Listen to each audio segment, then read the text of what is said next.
کاک خالید جارێکی دیش زۆر سوپاس بۆ ئامادەبوونت بۆ ئەم دیدارە تایبەتە لەگەڵ بەشی کوردی دەنگی ئەمریکا سوپاس دەکەم. زۆر سپاس بۆ ئێوەش. با لە سۆشیال ئینتەرناسیۆناڵەوە دەست پێ بکەین. جەنابەت تازە بە تازە لەوێ و لە کۆنگرەی ئەم ساڵ گەڕاویتەوە، چ شتێک جیاواز بوو؟ کۆنگرەکانی سۆشیالیست ئینتەرناشنال کە بە 4 ساڵ دەگیریە، ئەوەی کە بە لە حازی سازمانی و ڕێکخراوەیی پێداچوونەوە و بە سەرکاری ئەنتەرناسیۆنال لە ماوەی 4 ساڵدا ڕوتینێک بوو وەچی کۆنگرەکانی پێشوو. ئەوەی کە بڕێک تازە بوو بە نیسبەر ئێمەی کورد لە ماوەی 4 ساڵی ڕابردوودا ڕۆژهەڵاتی نێوەڕاست بە تایبەت ئەو بەشەی کە پەیوەندی بە کێشەی تێرۆریزم هەیە هەم لە باشووری کوردستان و هەم لە ڕۆژاوای کوردستان بۆتە بەشێک لە مەوزوعی سیاسەتی کەلانی ئەمنیەتی نێودەوڵەتی بە احتیباری ئەو وەزعیەتی کە لە ڕۆژهەڵاتی نێوەڕاستدا هەیە. بۆیە مەسەلەی سڵح و ئاشتی و هەڵوێستێک لە دژی تێرۆریزم لە زۆربەی زۆری قسە و باسی هەموو لایەکدا هەبوو و ئێمەش وەک هەیئەتی کوردی یالانی کەم ئێمە وەک حزبی دموکراتی کوردستان ئەو فرسەتەمان خۆستەوە لەو ڕوانگەیەوە بپڕژێنە سەر مەسائلی ڕۆژهەڵاتی نێوەڕاست و کاتێک باسی سولحی نێودەوڵەتی دەکەین دقیقاً ئاماژە بۆ حەقیقەتە بکەین تا لە ڕۆژهەڵاتی نێوەڕاست ئەو ئەمنیەتە شکڵ نەگرێ و سبات نەبێ و سوڵح نەبێ و وەلەو چوارچێوەیەدا تەوافقێکی لەسەر نەبێ ڕەنگە کۆمەڵگای نێودەوڵەتی بەگشتی هەر لە ژێر تەهدیدی تێرۆریزمدا بێ. وەکو هەندێک لەسەر چاوەکانی هەواڵ ئاماژەیان پێکرد، گوتارێکی تون هەبوو ئەم ساڵ بە تایبەتی بەرامبەر بە کۆماری ئیسلامی ئێران. بۆچی؟ من لەو فرسەتەی کە بۆم هەڵکەوت لەوێدا کە قسەم کرد تەشیدێکی زۆرم لەسەر ئەوە کردەوە کە کاتێک باز لە نائەمنی ڕۆژهەڵاتی نێوەڕاست دەکرێت، کاتێک باز لە تێرۆریزم دەکرێت، ئێمە دەبێت ئاوردانەوەیەک بە دەور و نەخشی کۆماری ئیسلامی لە ڕۆژهەڵاتی نێوەڕاست بدەینەوە و دقیقاً لە پەیامەکەی حزبی دموکراتی کوردستان ئەوەی تێدا هەبوو کە ئێمە ناتوانین کۆماری ئیسلامی و کار و کردەوە و ڕەفتارەکانی لە ناوچەکەدا لە نائەمنکردن و بێسباتکردنی ناوچەکە نادیدە بگرین. بۆیە هەرداوای ئەوەشم کرد کە شۆڕای ئەنتەرناسیۆنالی سۆسیالیست یا بڵام سۆشیالیست ئینتەرناشنال دەبێت تێبکۆشیەوە لە بەرچاو بگرێ و لەمە بە دوای دەورێکی زۆرتری هەبێ بۆی کە لێ بتوانێت لە چوارچێوەی سیاست و پرەنسیپەکانی سۆسیال دموکراسی بتوانێت دەورێکی زۆری هەبێ و هەر لەو پەیوەندێدا من فرسەتی وەم بۆ هەڵکەوت ئاماژە بە وەزی کوردی ئێران و کار و کردەوە و سیاسەتەکانی کۆماری ئیسلامیش بکەم. جا پێ دوای ئەو ڕۆڵە زیادی کە داوای دەکەی لە سۆشیالیست ئینتەرناسیۆنال کاریگەری هەبێت لەسەر خاک بەرامبەر بە کۆماری ئیسلامی ئێران؟ بەشێک لەو حیزبانەی کە لە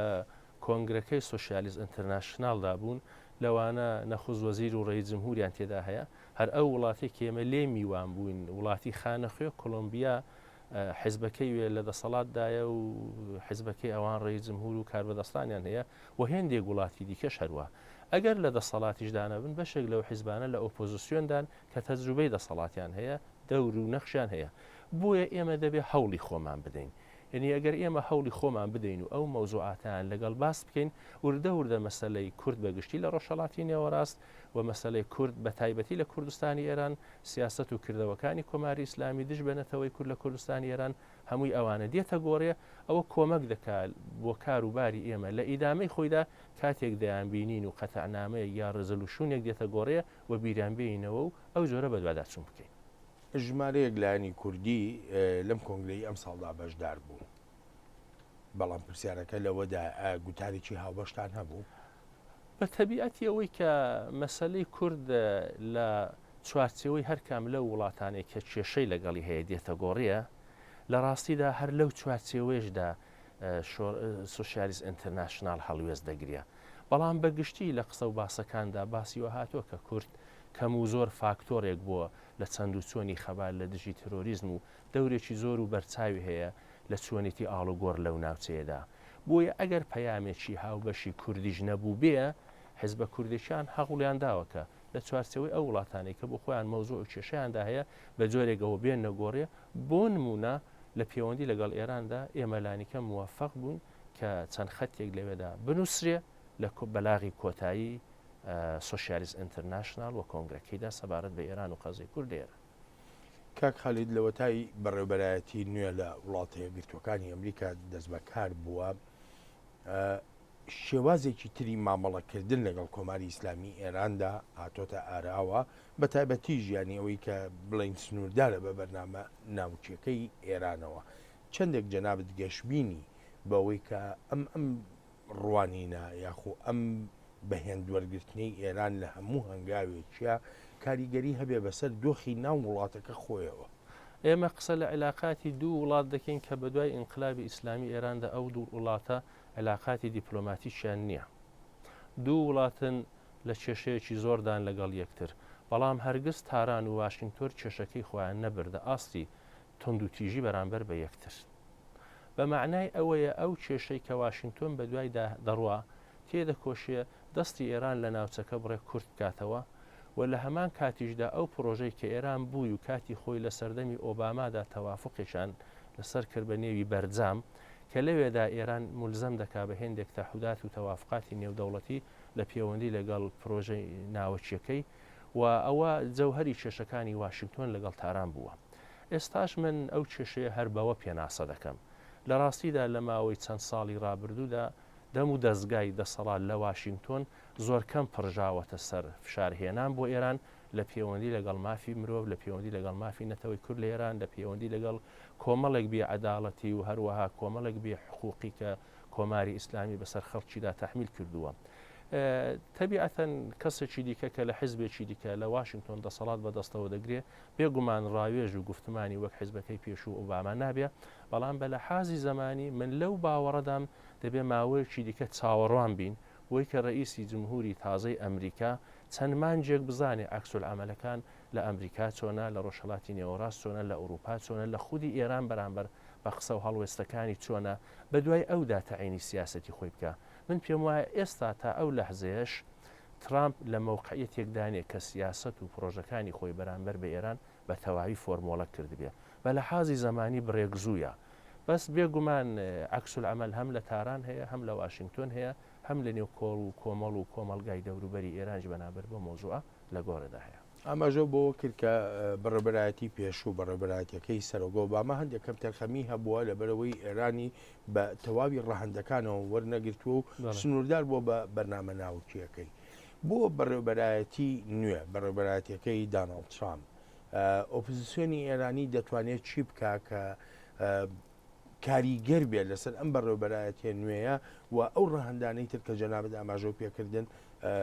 بتوانرێت قسەیان لەسەر بکرێەوە بڕیاری لەسەر بدرێت. کێشەکە لێرەدا ئۆپۆزیسیۆنی ئێرانی بەداخەوە تا ئەو لەحزەیەش هیندە بەربڵاو و لێک دوورە موفق نەبووە تا ئێستا ببێ بە بەدیل بۆ حکوومەتی تاران، نە لە نێوە خۆی ئێران نە لە دەرەوە نەیتوانی ببێ بە ئەدرسێکی بەقووەت. ئەگەر بکوترێ کۆماری ئیسلامی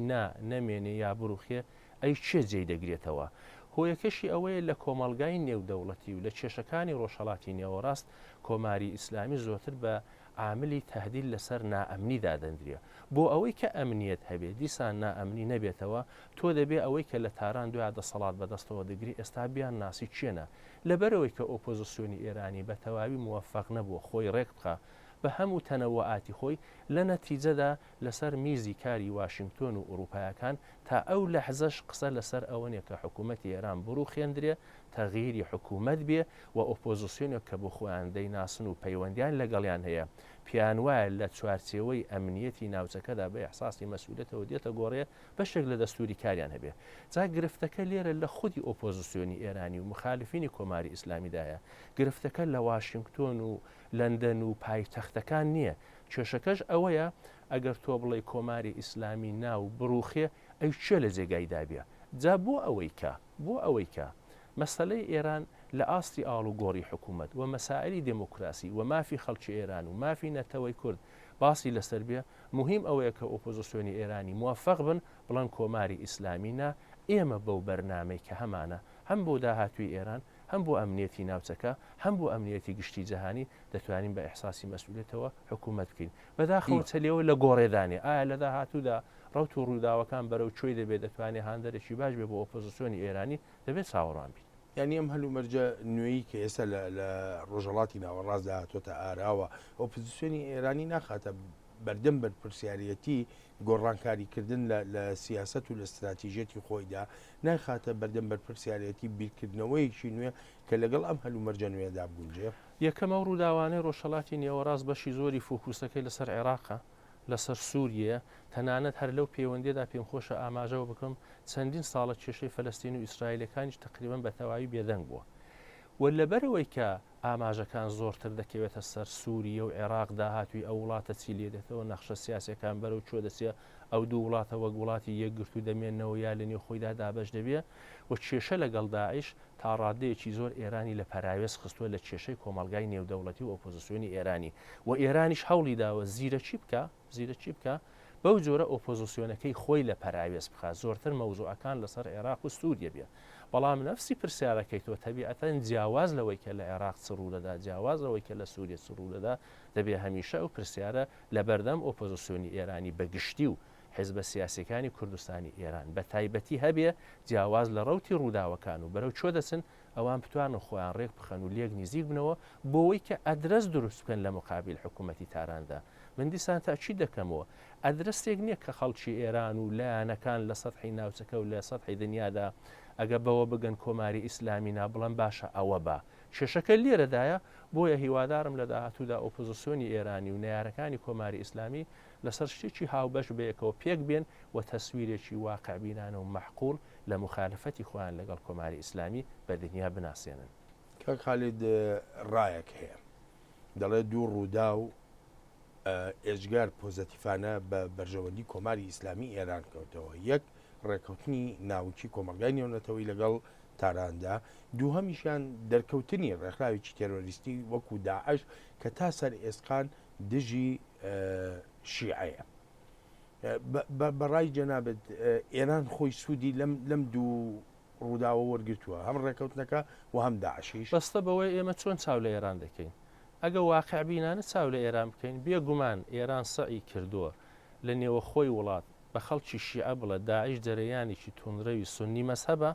کاری ترۆریستی دەکا ئەگەر لە بین نەچێت تهدیدێکە لەسەر ئەمنیەتی شیعەکان لە عێراق و لە سووریە و لە ئێران لەو حاڵەتەدا کۆماری ئیسلامی ئیمتیازێکی بەدەستە ئەوی جوانی شان بدا کە مدافعی تەواوی شیعەکانە لە ناوچەکەدا بێگومان لەوە سوودی وەرگرتووە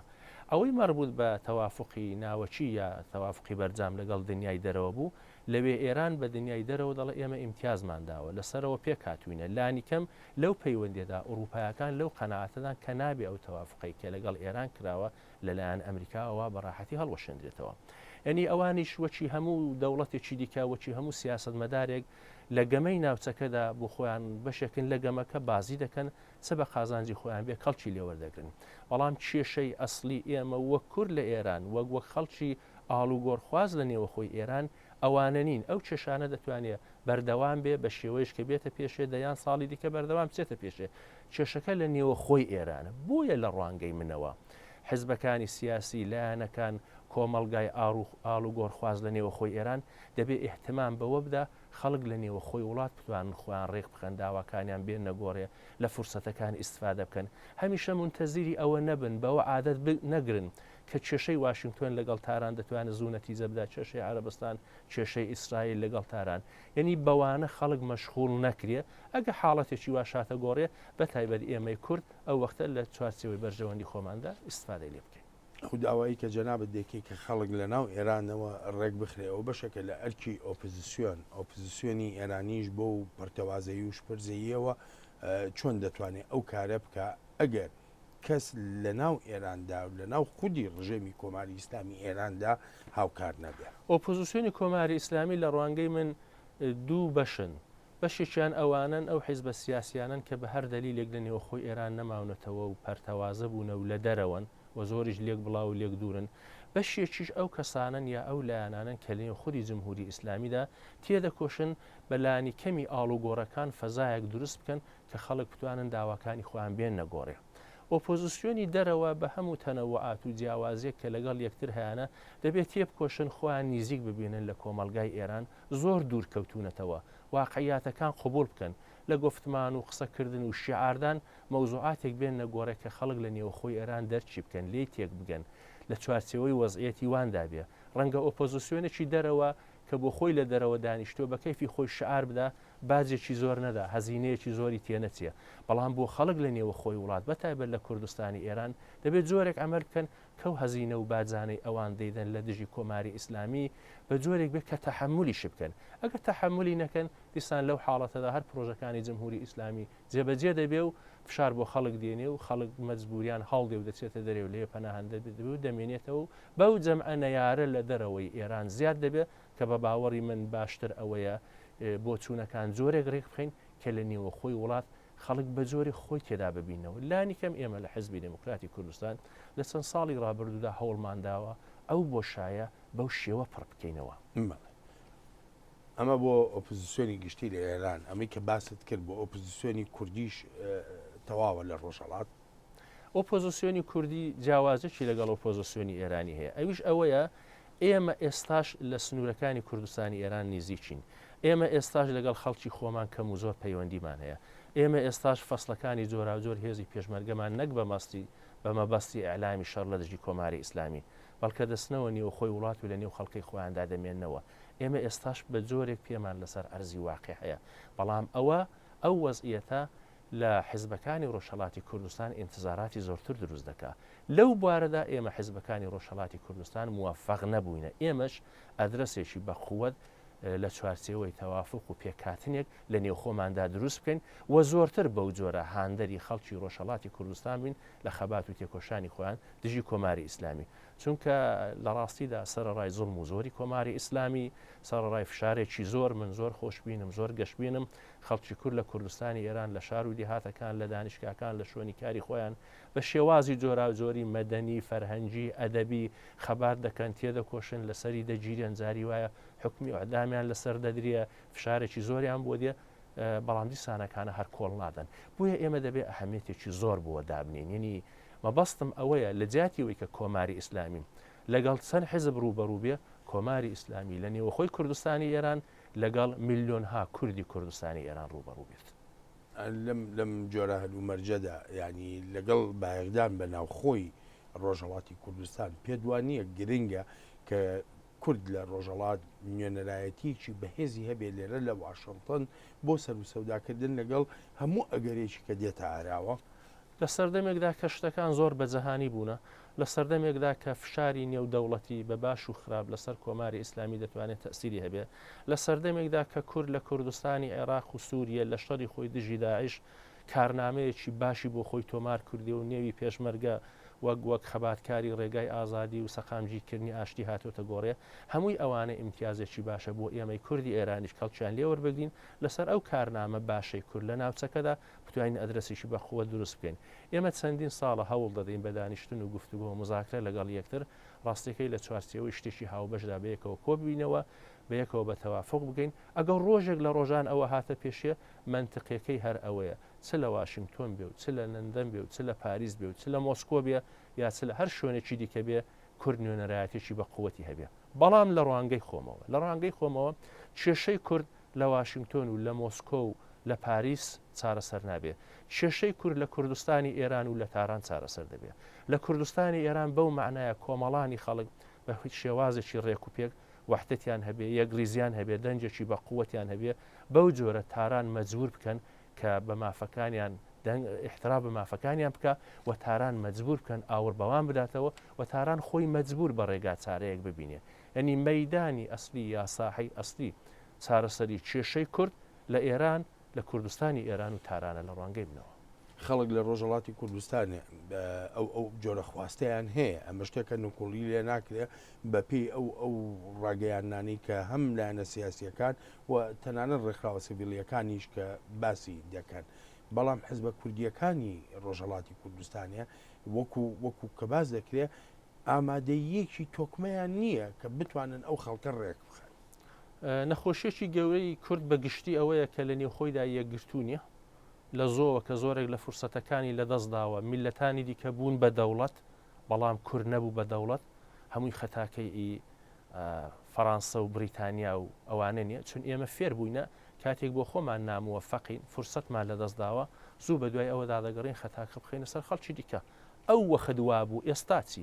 ئێستا دنیا بەگشتی ڕوحی دۆستایەتی لەگەڵ کوردی هەیە. من لەو کۆبوونەوەی سۆشیالیست ئەنتەرناشنال بووم بە سەدا نوێنەرایەتی تێدا بوو بۆ من مەجال و فرسەتێکی باش و بە احتیباری ئەو ڕابردۆ باشە کە لێ مەوزوعی کورد بێنمە گۆڕێ. لە نەتیجەدا دەم هەوێ ئەوە بڵم ئەو نەخۆشەی کە ئێمە کورد هەمانە ئێستاش ئێمە حیزبەکانی کوردستانی ئێران ئەوەمان بەداخەوە هەر تێدا هەیە. من دەڵم من هیوادارم لە کاری سیاسیدا گەشت بینم خۆش بینم بۆیە نابێ ماندوو بین دەبێت کاری لەسەر بکەین کە ئەهەمیەتی مۆزوعەکە لێ تێبگەین بۆی کە لە سێناریۆ ناڕوونەکانی داهاتووی ناوچەکە و ئێران و کوردستانی ئێران کورد بە دەنجێکی بە قووەت بێتە گۆڕێ و لەوێدا کورد براوە بێ دۆڕاو نەبێ.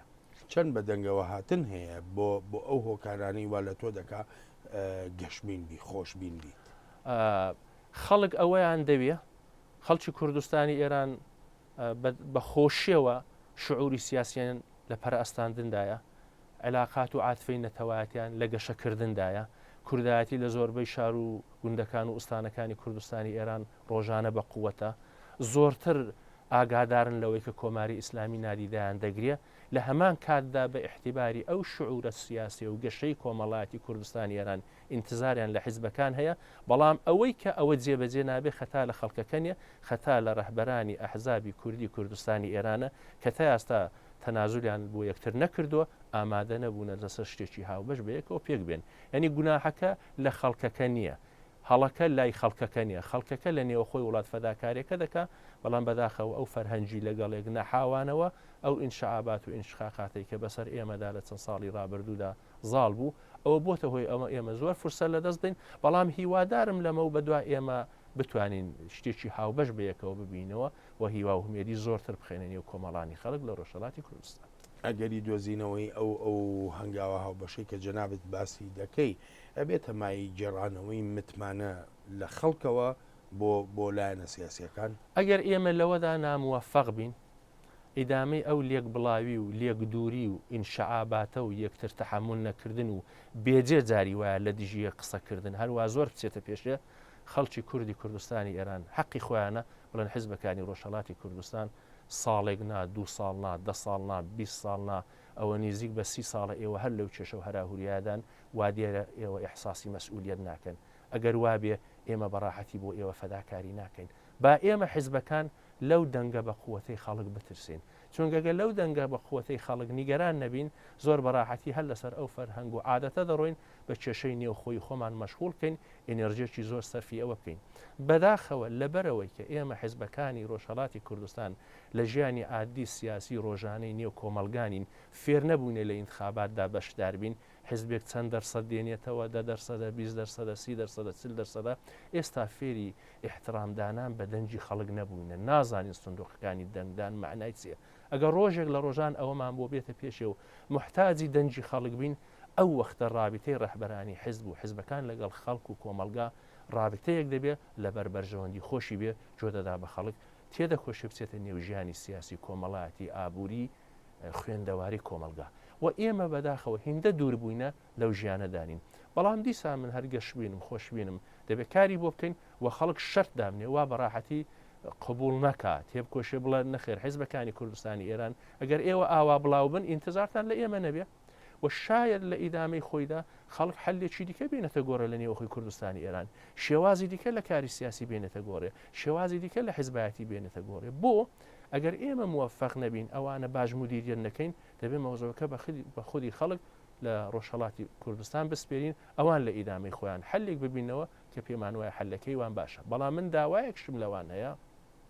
لە خەڵک لە نێو خۆی وڵات وەحدەت و یەکریزیان زۆر بێ. ئەو هەڵە و ئیشتباهاتی کە ئێمە حیزبەکانی ڕۆژهەڵاتی کوردستان هەمان بووە لەسەر ئینشعاب و لەتبوون و لەگەڵێک ناحاوینەوە یەکتر تەحمل ناکەین و جاری وایە بێجێ یەکتر ئەزیێت دەکەین، ئەوان نەیان بێ. هەموو زاراوەکانی کوردستانی ئێران، هەموو ئاینەکان، هەموو ئوستانەکان، هەموو شارەکان بە هەموو جیاوازەکەیانە لەسەر مەسەلەی کورد یەکڕەنگ و یەکدەنگ بن لە دژی حکوومەتی کۆماری ئیسلامی یا بۆی کە داواکانی خۆیان بەسەر کۆماری ئیسلامیدا تەحمیل بکەن، جوامیان بداتەوە، وڵامیان بداتەوە. سەرکرداتی سیاسی کورد لە ڕۆژهەڵاتی کوردستان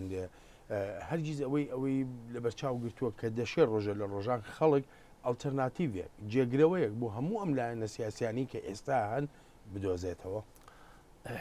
من هیوادارم کۆمەلگای ڕۆژهەڵاتی کوردستان وا پەروەردە بێ و بەرەو ئەوە بڕە بە شێوەیەکی زۆر سالم و ڕێک و پێک دەرس و تەجروبە لە هەموو کەم و کوڕەکان و شکستەکانی خۆیان و خۆمان و هەموو لایەک وەربگرن هەر حیزبێکی سیاسی کە وڵام دەر نەبوو نەیتوانی ئیدارە و مدیریەتی ئەوە بکە زۆر بەڕاحەتی خەڵک جوابی نەدەنەوە و لە ئیدامی خۆیدا شتی دیکە دروست بکەن حزب سەرڕای مەسەنە من باسی حزبی دموکراتی کوردستان دەکەم پێشەوا قازی محەممەد دای مەزراندەوە ئیفتخاری کۆماری کوردستان بە ئێمە بوو خەبات و تێکۆشانێکی زۆرمان هەبووە قوربانێکی زۆرمان داوە ڕەحبەرانمان لەو پێناوەدا فەدا کردووە بەڵام حزب دیسان هەر وەسیلەیە هەر ئەمرازە ئەمرازی پێگەیاندن و پەروەردەکردنی خەڵکە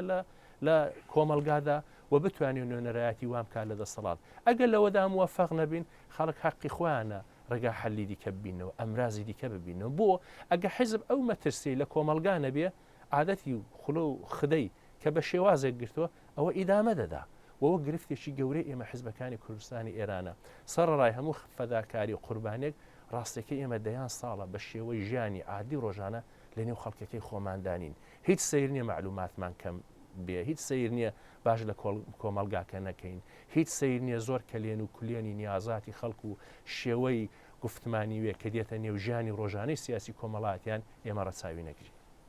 حزبی دیموکراتی کوردستان هیچ پرۆژەیەکی هەیە بۆ مەبەستانی کە باسکردن لە چەند ساڵی ڕابردوودا حزبەکەی ئێمە حزبی دیموکراتی کوردستان بە شاهدی هەموو لایەک هەوڵی داوە لە گفتمان و لە قسەکردن و لە سیاستکردن تێبکۆشی خۆی لە نێو کۆمەلگای کوردستانی ئێران ببینێتەوە و ئەوانش لە نێو خۆماندا ببینەوە هەمیشە هاندەر بوونەکە لە فرسەتەکان کەڵک وەربگرن لە خەباتدا هەمووی بەڕەش و سپیدانانێن ئێمە جێمان بۆ خەڵکی کوردستانی ئێرانیش لە سیاستەکانی خۆماندا هێشتوتەوە و هەبوو جاری وایە لایەنەکانی دیکە ڕەخنیان لە ئێمە گرتووە لە پەیوەندی لە سەر هەڵبژارنەکاندا لە پەیوەندی لەوەی کە ئێمە چۆن لە فرسەتەکان کەڵک وەربگرین لە پەیوەندی لەگەڵ خوێندن بە زبانی دایک لە پەیوەندی لەگەڵ کەڵک وەرگرتن لە زۆر لایانی قانونی ئەساسی ئێران جاری وا هەبوو حیزبەکە ئێمە ڕەخنەی لێگیراوە کە ئێمە شعاری ڕوخانی کۆماری ئیسلامی زۆر بەرز ناکەینەوە زۆر عمدەی ناکەینەوە ڕاستەکەی هەدەفی ئێمە شەر ئەو بوو کە نا هەمووی چوارچەوەی سیاسەتی ئێمە نابێ یەک بۆعدی بێ نابێ هەموو بەوە ببەستینەوە کە هەتا کۆماری ئیسلامی نەڕوخی هیچ شتێک ناکرێەوە شاید کۆماری ئیسلامی دەیان ساڵی دیکەش ئیدامەی پەیدا کرد بۆ ئێمە و خەڵکێک کە لەوێ هەیە هاانیان نەدەین کە لە فرسەتانەی بۆیان دێتە گۆڕێ هەوڵ بدەن و ئێمە پێمان وایە خەڵکی نێوە خۆی وڵات بەکار و کردەوە و تێکۆشان و فەداکاری خۆیان تا ڕادەیە گفتمانەکەی حزبی دموکراتیان وەرگرتەوە و ئێمەش لەمە بەدوات تێدەکۆشین کە و علاقات و پەیوەندیانە بەهێز بکەین لێک جا نەبینەوە حزبی دموکراتی کوردستان و کۆمەڵانی خەڵک لە نێو خۆی وڵات یەکشتن و ئەوەندە لێک دوور نەبین کە خوای نەخواستە لێک حاڵی نەبین چونەگە لێک حاڵی نەبین ئەوە زۆر خراپە هەم بۆ ئەوان هەم بۆ ئێمە بۆیە ئێمە تێدەکۆشین کە بە احتیباری ئەو لێک حاڵی بوونە سیاسەتێکی مەحقوڵ و واقعی و مەیدانی هەروە ئیدامە بدەین کاک خالید ژمارە فاکتەر هەن ئەڵبەتە کاریگەری هەیە لەسەر پەیوەندیەکانی لایەنە سیاسەکانی ڕۆژهەڵاتی کوردستان ئەمان باسم لە فاکتەرە ناوخۆیەکان نییە لە نێوان لایەنەکاندا هێندەی ئەوەی کە ئەمێ بزانم کامیان کاریگەریەکی نەرێنی زیاتری هەیە بەسەر ئەم پەیوەندیانەوە ئۆپۆزیسیۆنی ئێرانە یا کۆماری ئیسلامی ئێران خۆیەتی لە چ بابەتێکەوە هاو هەڵوێستی و بوونی استراتیژێتێکی هاوبەش لە نێوان لایەنەکانی ڕۆژهەڵات من تەبیعی ئێمە لەگەڵ کۆماری ئیسلامی چێشەمان هەیە و کۆماری ئیسلامی بە حەقی خۆی دەزانێ هەموو هەوڵێک بدا کە حیزبەکانی ڕۆژهەڵاتی کوردستان لێک نزیک نەبنەوە لەگەڵ ئۆپۆزیسیۆنی ئێرانیش ئۆپۆزیسیۆنی ئێرانی تەنەوعاتیان تێدا هەیە بەڵام لەگەڵ هەمویان چێشەمان هەیە ئەوانش بەو جۆرەی کە ئێمە دەڵێن و بەو جۆرەی کە دموکراسی حکم دەکا و بەو جۆرەی کە ماف لەوێ پیان دەڵە بەو جۆرە احتراف بە حەقی ئێمە ناکەین جاگەوایە لەگەڵ وێش چێشەمان هەیە بۆ ئەوەی کە لەو چێشانە هەم لە دژی کۆماری ئیسلامی و هەم لە تێگەیاندنی ئۆپۆزیسیۆنی ئێرانی ئێمە موفق و سەربڵین بین تەنیا ڕێگامان ئەوەی کە ئێمە حیزبەکانی کوردی یەکگرتوو بین ئەوەیە تەزمینی ئەوە دەکا کە و دەنگە بە قووەتە لە شەقامی کوردی لە ڕۆژهەڵاتی کوردستان و لە نێو ئەقلیەتی ئۆپۆزیسیۆنی ئێرانی تەسیر دابنێ بەو جۆرە موقعیەتی ئێمە بەهێز بێ ئەنی کلیلی چارەسەری ئەو کێشەیە تا ئەو جێی پەیوەندی بە خۆمانەوە هەیە ڕاستەکەی یەکریزی نێو ماڵی کوردی ئێرانە کە بەداخەوە تا ئێستا ئێمە تێیدا موفق نەبووینە بەڵام هەروەچی ئاماژەم پێکرد من گەشت بینم خۆش بینم دەبێ هەموو لایەکمان هەوڵ بدەین لانی دەرەکی بۆ ئەم مەسەلەیە بەتابەتیش مەبەستم لە پارتی دیموکراتی کوردستان و یەکێتی نیشتیمانی کوردستانە ئەمان چ جۆرە ڕۆڵێکیان هەیە ئەرێنیە یان نەرێنیە لە ڕوانگەی من نەیەکێتی نیشتمانی کوردستان و نە پارتی دموکراتی کوردستان و نە حکوومەتی هەرێمی کوردستان هیچ دەخالەتێک لە کاروباری ئێمە کوردەکانی کوردستانی ئێران ناکەن، هیچ دەخالەتێک لە کاروباری ئێمە حیزبەکانی کوردستانی ئێران ناکەن و من دڵنیام هەمووی ئەو دوو حیزبە هەم پارتی دموکرات و هەم یەکێتی نیشتمانی کە ساوە بخێشی دوور و درێژیان لە دۆستایەتی لەگەڵ حیزبەکانی کوردستانی ئێران هەیە و حکوومەتی هەرێمیش بە تەبعیە لە علاقاتی خۆی لەگەڵ تاران دیسانەکانە ڕعاەتی ئێمەیان کردو ئەوان پیان خۆشە کێمە لە نێو خۆمان یەکگریزی و یەکدەنجیمان هەبێ بەڵام چارەسەری ئەو کێشەیە ڕاستەکەی دەبێ خۆمان بیکەین ئێمە ئینتزارمان ئەوە نییە خوای نەخواستە حیزبێکی دیکەی بەشێکی دیکەی کوردستان بێتە نێو کێشەکان و لەوێدا ئەو مەوزوعەکە چارەسەر بکە یا ئەو بە دوایدا بگەڕێت چون هەردیسانەکانە بۆ خۆمانین کە لەو پەیوەندێدا هەڵەمان هەیە بۆ خۆمانین خەتامان هەیە بۆ خۆمانین کە دەبێ ئەو کێشەیە چارەسەر بکەین ئەی بۆ چارەسەری ناکەن ئەوە پێشوش ئاماژەم پێدا بەداخەوە ئەوەی کە ئێمەی کورد فێری ئەوە نەبووینە یەکتر تەحمل بکەین ئێمەی کورد فێری ئەوە نەبووینە کە ئەو گفتمانە بە قووەتەی نێوماڵی کوردی کە دروستمان کرد هەموو ئلزامات و تەحوداتمان هەبێ بۆ جێبەجێکردنی ئەو نەخۆشی ئێمەشی گرتوتەوە ئەو نەخۆشیە بەداخەوە دەیان ساڵە لە کوردستانی عێراقا ئێستاش کە فرسەتە باشەی بۆ باشووری کوردستان هەڵکەوتووە گەیشتۆتە لووتکە دەتوانێت نەتیجەیەکی باشی هەبێ ئێستاش لە ڕوانگەی من نێوماڵی کوردی لەوێ ئەوەندە ڕێک و پێگنیە ئەوەندەی یەکگرتوونیە کە فرسەتە باش بخۆزێتەوە لە ڕۆژ ئاوای کوردستان لە سووریە ئێمە بە جۆرێکەوە دەبینین کێشە و ناکۆچی بینی حیزبەکان هەیە لە حاڵێکدا داهاتووی سووریە ناڕوونە ڕەنگە نەخشەی سیاسی داهاتووی سووریە شتێکی باشی بۆ کورتێداوێ بەڵام ئەو کێشانەمان هەیە ئێمە لە تورکیا بە جۆرێکی دیکە و بە شێوەیەکی دیکە دیسان دەبینین ئەو گرفتانە هەیە ئەو گرفتانە هەروەکی پێشوو ئاماژەم پێدا دەیان ساڵە لە نێو ماڵی کوردی لە نێو عقلەتی سیاسی کورد لە گۆڕێدا هەیە تەنیا هەر ئەوەم لە دەست بێ بڵم هیوادارم هەموو لایەکمان ئەهەمیەتی کێشەی کورد لە ڕۆژهەڵاتی نێوەڕاست دەرک بکەین دنیای دەرەوە دۆستایەتیمان دەکا دنیای دەرەوە بە هاناوەمانەوە دیە دنیای دەرەوە پاڵ پشتی پێشمەرگە بۆ لە دژی تێرۆریزم دنیای دەرەوە سەعێدەکە شخصیت بدا بە حکوومەتی هەرێمی کوردستان ئەوە خودی حیزبەکانی ئەسلی کوردستانی باشوورن کە لەو مەیدانەدا ئەرچیان هەیەەوە دەبێت تێبکۆشن ئەو فرسەتە لە دەست نەدەن ئەگەر لەوێ بە باشی بچێتە پێشێ لەوێ موەفەق بن دڵنیام تەسیری باشی لەسەر کوردستانی ئێران و سووری و پارچەکانی دیکەش دەبێت کاک خالێد زۆر سپاس دەکەم بۆ ئەم دیمانە تایبەتە زۆر سپاسیش بۆ جەناب